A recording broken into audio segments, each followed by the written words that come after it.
Trời mà bọn bộ ơi này. Ủa vậy lực phúc này. Bình lên nhà Kim Dương.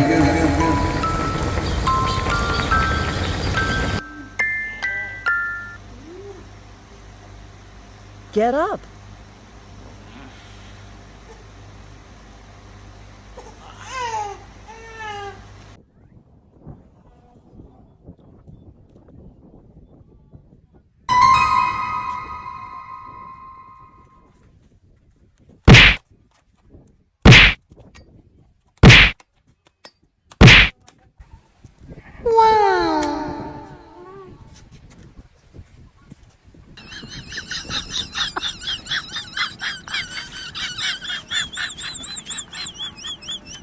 Sao tay cái năng?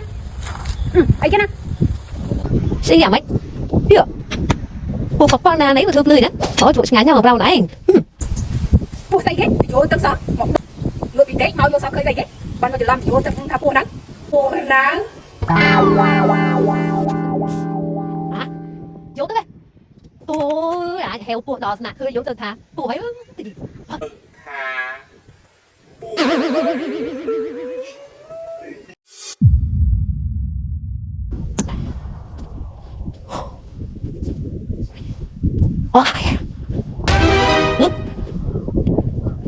mà chăm bây giờ bầu anti, em bây giờ bầu anti, em mà chăm mà bầu anti, để vú taxi, mà để vú sót chặt chặt ra.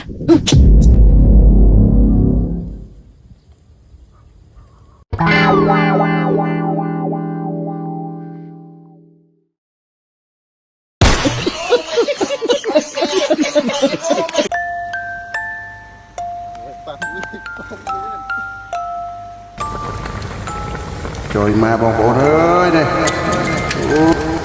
Ủa vậy lực phúc này. Bình lên nhà Kim Dương.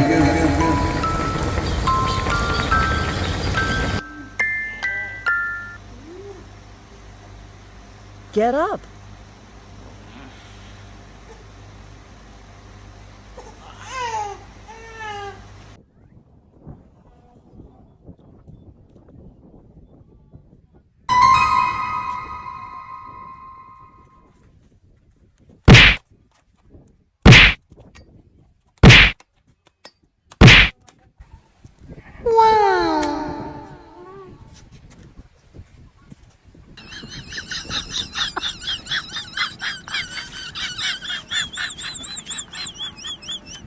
Sao tay cái năng?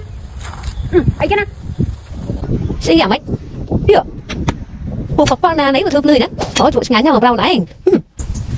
Pua say cái, vô tâm sao? Một người bị đấy mau vô sao khơi dây cái. Bạn có thể làm vô tâm thà pua nắng. Pua nắng. Hả? Vô tới đây. Tôi đã heo pua đỏ nè, hơi vô tới thà. Pua phải em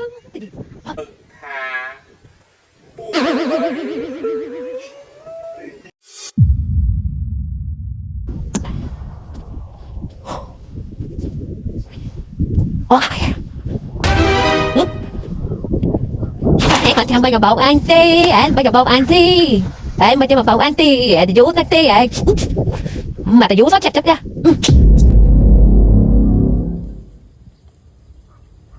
Wow.